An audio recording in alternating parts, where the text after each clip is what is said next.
17세기 중반 스페인 예술의 심장 세비야. 태양의 열기가 식고 과달키비르 강 위로 별들이 하나둘 떠오를 무렵이면 대구스만 가문의 웅장한 저택 가장 후미진 다락방에서는 희미한 등불 하나가 간절하게 타올랐다. 그 불빛 아래 젊은 하녀 이사벨라는 낡은 캔버스 앞에 웅크린 채 숨을 죽였다. 그녀의 가느다란 손가락에 들린 붓은 마치 살아있는 듯 밤의 장막을 가르며 색채를 흩뿌렸다. 밤이 깊어갈수록 다락방은 그녀만의 비밀스러운 화실이 되었고 캔버스는 세상에 외치지 못하는 그녀의 꿈과 열정을 담아내는 유일한 창이었다.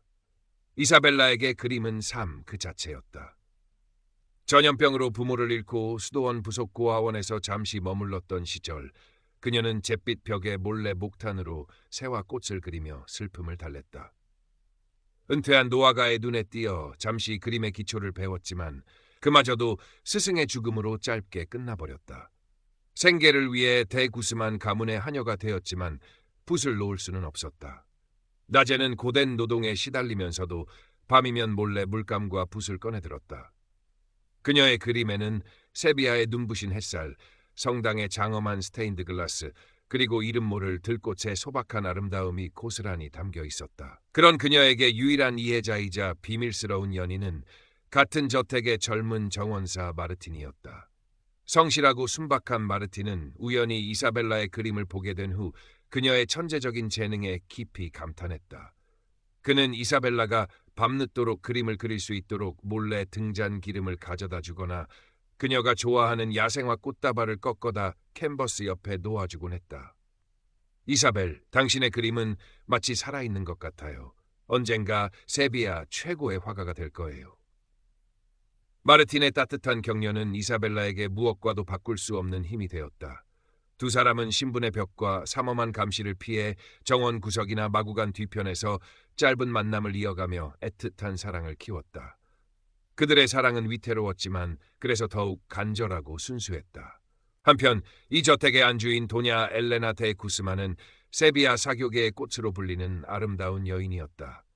창백할 정도로 흰 피부에 날카로운 푸른 눈, 도톰한 붉은 입술은 시선을 사로잡기에 충분했다. 그녀는 늘 값비싼 비단 드레스를 입고 화려한 보석으로 치장했으며 우아하고 고상한 태도 뒤에는 차갑고 오만한 그림자가 드리워져 있었다. 남편 돈 알바로 데 구스만 백작의 관심과 사랑을 독점하고 사교계에서의 명성을 유지하기 위해 예술 후원자 행세를 하는데 열심이었다. 그러나 그녀에게 예술은 진정한 이해의 대상이라기보다는 자신의 교양을 과시하고 신분을 격상시키는 도구에 불과했다. 최근 들어 남편 돈 알바로 백작의 시선이 자신에게서 멀어지는 듯한 느낌에 그녀는 알 수 없는 불안감과 초조함에 휩싸여 있었다.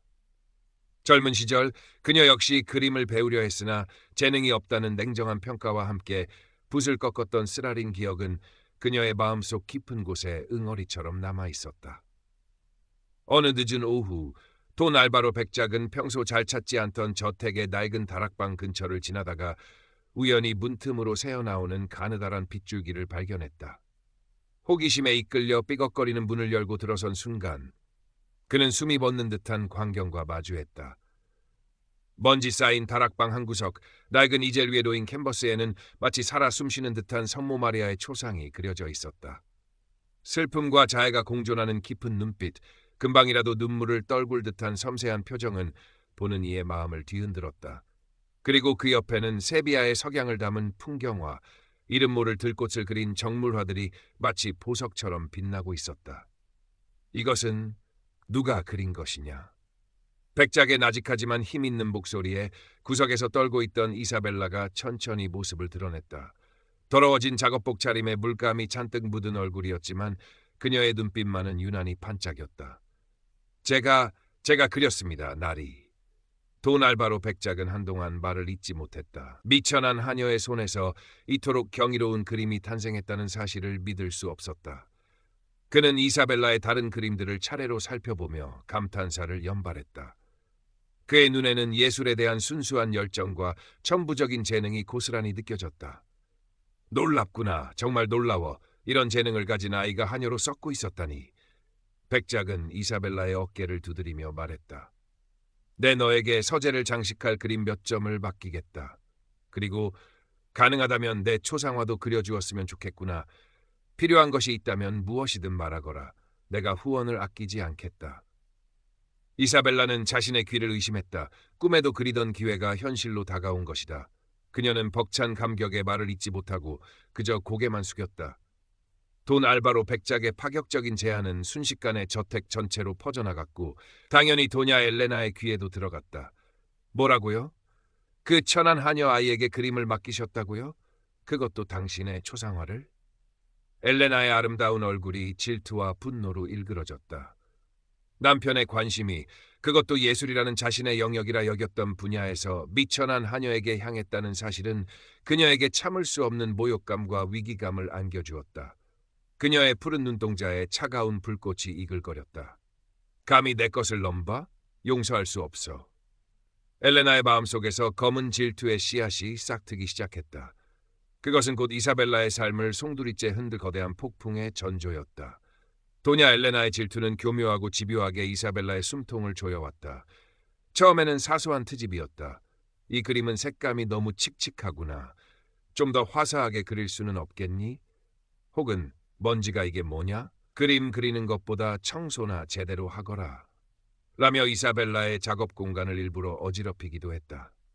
돈 알바로 백작이 없는 틈을 타 이사벨라에게 온갖 힘든 허드렛질을 떠맡겨 그림 그릴 시간을 빼앗는 것은 예사였다.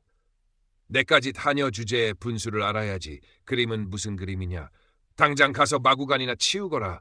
엘레나의 목소리에는 칼날 같은 경멸이 서려 있었다. 하지만 이사벨라는 굴하지 않았다. 낮에는 묵묵히 엘레나의 괴롭힘을 견디며 하녀로서의 소임을 다했고 밤이 되면 지친 몸을 이끌고 다락방으로 올라가 붓을 들었다. 엘레나의 방에는 오히려 그녀의 예술혼을 더욱 불태웠다. 그녀의 그림에는 고통 속에서 피어나는 강인한 생명력과 섬세한 감정들이 더욱 깊이 있게 담기기 시작했다. 마르티는 그런 이사벨라를 안타까운 눈빛으로 바라보며 그녀가 필요로 하는 물감이나 캔버스를 몰래 구해다 주었고 때로는 엘레나의 눈을 피해 다락방 문 앞에서 망을 봐주기도 했다. 이사벨, 너무 무리하지 말아요. 하지만 당신의 그림은 날이 갈수록 더욱 빛나고 있어요. 마르틴의 변함없는 지지와 사랑은 이사벨라가 절망의 늪에서 빠져나올 수 있게 하는 한 줄기 빛이었다. 이사벨라의 그림이 하나둘 완성되어 돈 알바로 백작의 서재를 장식하기 시작하자 백작의 칭찬은 저택 안에 공공연하게 퍼져나갔다. 이사벨라의 그림에는 영혼이 담겨 있어. 그녀는 분명 세비야를 대표하는 화가가 될 것이다. 백작의 들뜬 목소리는 엘레나의 귀에 비수처럼 꽂혔다. 그녀의 질투심은 이제 걷잡을 수 없는 분노로 변해갔다.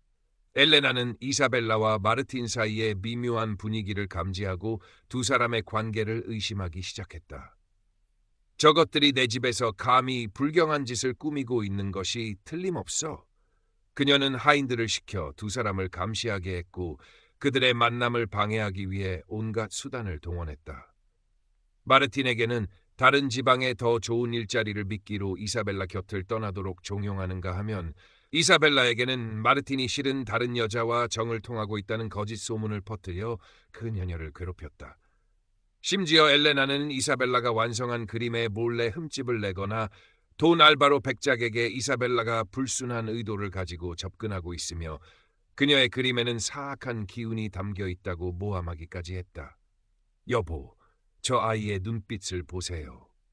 어딘지 음흉하지 않나요? 그리고 저 그림들 어쩐지 불길한 느낌이 들어요. 당신을 해하려는 검은 주술이라도 걸려있는 건 아닐까요? 엘레나의 간교한 속삭임은 때로 백작의 마음을 흔들기도 했지만 이사벨라의 순수한 열정과 그림의 압도적인 아름다움 앞에서 그 의심은 오래가지 못했다. 이사벨라는 엘레나의 악랄한 계략 속에서 깊은 절망과 슬픔에 빠지기도 했다. 때로는 모든 것을 포기하고 싶다는 생각마저 들었다. 하지만 그때마다 마르틴의 따뜻한 위로와 그녀의 그림을 아껴주는 돈 알바로 백작의 믿음, 그리고 무엇보다 그림에 대한 자신의 뜨거운 열정이 그녀를 다시 일으켜 세웠다. 어느 날 이사벨라는 저택에 정기적으로 방문하여 교리를 가르치고 상담을 해주는 페드로 신부를 찾아갔다. 페드로 신부는 이사벨라의 고뇌를 묵묵히 들어준 후 그녀의 어깨에 손을 얹고 부드럽지만 단호한 목소리로 말했다. 이사벨라, 진실은 가장 강력한 빛과 같단다. 어둠은 결국 그 빛 앞에서 힘을 잃게 마련이지. 내 손에 쥐어진 재능은 신께서 주신 선물이자 동시에 시험이다. 두려워하지 말고 너의 붓으로 진실을 그려내거라. 그것이 너를 지키는 가장 강력한 무기가 될 것이다. 페드로 신부의 말은 이사벨라의 마음에 깊은 울림을 주었다. 그녀는 더 이상 엘레나의 계략에 수동적으로 당하고만 있지 않기로 결심했다. 그녀는 엘레나의 허영심과 위선을 꿰뚫어 보았고 그녀의 거짓된 아름다움 뒤에 숨겨진 추악한 진실을 그림으로 폭로하기로 마음먹었다. 마침 돈 알바로 백작의 성대한 생일 연회가 다가오고 있었다. 그 연회에는 세비야의 네로라 하는 귀족들이 모두 참석할 예정이었다. 이사벨라는 그 연회에서 공개될 자신의 그림, 특히 도냐 엘레나의 초상화에 모든 것을 걸기로 했다. 그녀는 엘레나에게 정중하게 초상화 모델이 되어달라고 요청했고 엘레나는 자신의 아름다움을 과시할 좋은 기회라고 생각하며 흔쾌히 수락했다. 이사벨라의 눈빛에 숨겨진 차가운 결의를 눈치채지 못한 채 이사벨라는 밤낮으로 엘레나의 초상화 작업에 몰두했다. 그녀는 엘레나의 화려한 외모뿐만 아니라 그 뒤에 숨겨진 공허함과 탐욕 그리고 뒤틀린 질투심까지 캔버스에 담아내기 위해 온 신경을 집중했다. 그녀의 붓은 마치 예리한 칼날처럼 엘레나의 위선을 해부하고 있었다. 그림이 완성되어 갈수록 다락방의 공기는 팽팽한 긴장감으로 가득 찼다. 마르티는 불안한 눈빛으로 이사벨라를 지켜보았지만 그녀의 결연한 의지를 꺾을 수는 없었다. 운명의 연회날이 점점 다가오고 있었다. 드디어 돈 알바로 백작의 생일 연회가 열리는 날이 밝았다. 대구스만 저택은 아침부터 분주했다. 세비야 전역에서 몰려든 마차들이 저택 앞마당을 가득 메웠고 화려한 옷차림의 귀족들이 삼삼오오 담소를 나누며 연회장으로 들어섰다. 저택 내부는 눈부신 샹들리에와 싱그러운 꽃장식 그리고 감미로운 음악으로 가득 차 있었다. 도냐 엘레나는 평소보다 더욱 화려하고 값비싼 드레스를 차려입고 마치 여왕처럼 손님들을 맞이했다. 그녀의 얼굴에는 자신감과 기대감이 넘실거렸다. 오늘 밤 남편의 생일 연회와 더불어 자신의 아름다움을 담은 초상화가 공개될 것이었기 때문이다. 그녀는 이사벨라란 하찮은 하녀가 그린 그림 따위가 자신의 미모를 얼마나 제대로 표현했을지 반신반의하면서도 한편으로는 그 그림을 통해 사교계의 주목을 한 몸에 받을 생각에 들떠 있었다. 연회가 무르익고 분위기가 최고조에 달했을 때 돈 알바로 백작이 단상 위로 올라섰다. 그는 모인 하객들에게 감사의 인사를 전한 후 자랑스러운 목소리로 말했다. 오늘 이 기쁜 자리에 특별한 손님을 한 분 더 모셨습니다. 바로 제 아내의 아름다움을 화폭에 담아낸 젊고 재능 있는 화가 이사벨라입니다. 그리고 이제 그 경이로운 작품을 여러분께 공개하고자 합니다. 하객들의 박수 소리와 함께 연회장 중앙에 놓인 거대한 이젤 위를 덮고 있던 벨벳 천이 천천히 걷혔다. 순간 연회장 안에는 숨막히는 정적이 흘렀다. 그리고 곧이어 여기저기서 나지막한 탄성과 수군거림이 터져나왔다. 공개된 그림 속 도냐 엘레나는 실물보다 더욱 아름답고 화려해 보였다. 최고급 비단 드레스는 섬세하게 빛났고 목과 손목의 다이아몬드 목걸이와 팔찌는 눈부신 광채를 뿜어냈다. 그러나 하객들의 시선은 그녀의 화려한 외양 너머 그림 전체를 감도는 기묘한 분위기에 사로잡혔다. 그림 속 엘레나의 푸른 눈동자는 아름다웠지만 어딘지 모르게 공허하고 차가웠으며 입가에 걸린 미소는 부자연스러웠다. 그녀가 우아하게 들고 있는 부채 뒤로는 시들어가는 검붉은 장미 한 송이가 희미하게 보였고 목에 걸린 화려한 루비 목걸이는 마치 그녀의 목을 조르는 핏빛 올가미처럼 보이기도 했다. 배경에는 화려한 궁정을 연상시키는 장식들이 있었지만 자세히 보면 거미줄이 희미하게 쳐져 있거나 금박이 벗겨진 부분이 교묘하게 묘사되어 있었다. 그림 전체에서 풍기는 것은 찬란한 아름다움이 아니라 허영과 탐욕 그리고 깊은 고독감이었다. 그것은 겉모습 뒤에 숨겨진 엘레나의 추악한 내면을 적나라하게 폭로하는 듯한 섬뜩할 정도로 진실한 초상화였다. 도냐 엘레나는 자신의 초상화를 보고 처음에는 당혹감을 감추지 못했다. 분명 자신을 아름답게 그린 것 같았지만 어딘지 모르게 불쾌하고 불안한 느낌이 엄습했다. 하객들의 수군거림이 점점 커지자 그녀는 그제야 그림에 담긴 악의적인 함의를 깨달았다. 자신의 허영과 질투, 거짓된 삶이 만천하에 까발려진 것이다. 이게 대체 뭐냐? 엘레나의 얼굴이 분노와 수치심으로 붉게 달아올랐다. 그녀는 이성을 잃고 이사벨라를 향해 날카롭게 소리쳤다. 내년이 감히 나를 모욕해? 이 천한 것이 어디서 배운 버르장머리냐? 당장 저 그림을 치우지 못할까? 그녀는 격분하여 그림을 향해 달려들었고 직접 찢어버리려 했다. 그 과정에서 그녀의 우아했던 몸짓은 사라지고 히스테릭하게 발버둥치는 추한 모습만이 남았다. 당황한 하인들이 그녀를 말리려 했지만 엘레나는 이미 통제불능이었다. 그녀는 이사벨라에게 온갖 저주를 퍼부으며 과거 자신이 이사벨라에게 행했던 악행들, 물감을 숨기고 마르틴을 협박했던 일들까지 두서없이 내뱉기 시작했다. 내년이 내 남편을 홀리고 내 자리를 빼앗으려 했지. 내가 그것도 모를 줄 알고 마르틴 그놈도 내년과 한패였어. 연회장은 순식간에 아수라장이 되었다.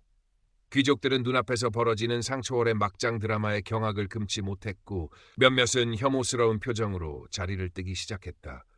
돈 알바로 백작은 참담한 표정으로 아내의 추태를 지켜보았다. 그는 아내의 아름다움 뒤에 이토록 추악한 질투와 악의가 숨겨져 있었다는 사실에 깊은 절망감을 느꼈다. 그때 모든 소란의 중심에 서 있던 이사벨라가 침착하지만 단호한 목소리로 입을 열었다. 그녀의 목소리는 작았지만 이상하게도 연회장 전체에 뚜렷하게 울려 퍼졌다.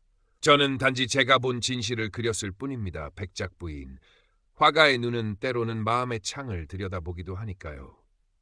이사벨라의 말은 엘레나에게 마지막 결정타를 날렸다. 엘레나는 더 이상 아무 말도 하지 못하고 그 자리에 주저앉아 흐느끼기 시작했다.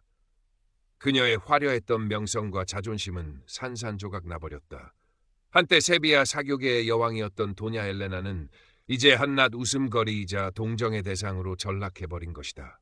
원작의 마님이 꽹과리 소리에 산통이 깨지고 망신을 당했듯 도냐 엘레나는 이사벨라의 붓끝에서 탄생한 진실의 거울 앞에서 자신의 모든 것을 잃고 말았다. 연회의 소동은 세비야 전체의 가십거리가 되었다. 도냐 엘레나는 그날 이후 두문불출하며 저택의 가장 깊숙한 방에 갇혀 지냈다. 사교계에서는 그녀의 이름이 더 이상 거론되지 않았고 한때 그녀를 떠받들던 이들은 싸늘하게 등을 돌렸다. 남편 돈 알바로 백작 역시 아내에게 깊은 실망감을 느끼고 냉담하게 대했다. 그녀의 화려했던 삶은 한순간에 잿더미로 변해버렸다. 남의 것을 탐하고 자신의 허영심에 눈이 멀었던 대가는 그토록 처참했다. 반면 이사벨라의 삶에는 새로운 빛이 찾아왔다. 돈 알바로 백작은 이사벨라에게 진심으로 사과하며 그녀의 용기와 재능에 다시 한번 깊은 존경심을 표했다. 그는 더 이상 이사벨라를 하녀로 대하지 않았고 그녀가 자유로운 화가로서 자신의 예술 세계를 마음껏 펼칠 수 있도록 전폭적인 지원을 약속했다. 백작은 이사벨라에게 저택 근처에 아담한 화실을 마련해 주었고 세비야의 유명 화가들에게 그녀를 소개해 배움의 길을 열어주기도 했다. 이사벨라는 마르틴과 함께 새로운 삶을 시작했다. 여전히 그들 사이에는 보이지 않는 신분의 벽이 존재했지만 함께 역경을 헤쳐온 두 사람의 사랑과 신뢰는 그 어떤 장애물보다도 단단했다. 마르틴은 이사벨라의 곁을 묵묵히 지키며 그녀의 가장 든든한 후원자이자 영원한 사랑이 되어주었다. 이사벨라는 세비야에서 여성 화가로서 당당하게 자신의 작품 활동을 이어갔다. 그녀의 그림에는 여전히 세비야의 눈부신 햇살과 소박한 사람들의 삶, 그리고 인간 내면의 깊은 감정들이 담겨 있었다. 때로는 날카로운 풍자로 사회의 위선을 고발하기도 했고 때로는 따뜻한 시선으로 소외된 이들의 아픔을 어루만지기도 했다. 그녀의 그림은 진실을 담는 힘으로 많은 사람들에게 감동과 영감을 주었고 진실을 그리는 화가라는 명성은 세비야를 넘어 스페인 전역으로 퍼져나갔다. 어느 봄날 햇살이 가득한 자신의 작은 화실 창가에서 이사벨라는 새로운 캔버스 앞에 섰다. 그녀의 손에는 붓이 들려 있었고 눈앞에는 무한한 가능성이 펼쳐져 있었다. 창밖으로는 마르틴이 가꾼 아름다운 정원이 보였고 그 너머로는 세비야의 푸른 하늘이 드넓게 펼쳐져 있었다. 이사벨라는 잔잔한 미소를 머금은 채 새로운 희망과 열정을 담아 캔버스 위에 첫 붓질을 시작했다. 그녀의 붓끝에서 또 어떤 진실이 피어날지 세상은 숨죽여 기다리고 있었다. 옛말에 새는 더 좋은 먹이를 찾다가 목숨을 잃는다는 말이 있듯 도냐 엘레나는 남의 재능을 시기하고 부당한 방법으로 자신의 허영을 채우려다 모든 것을 잃었다.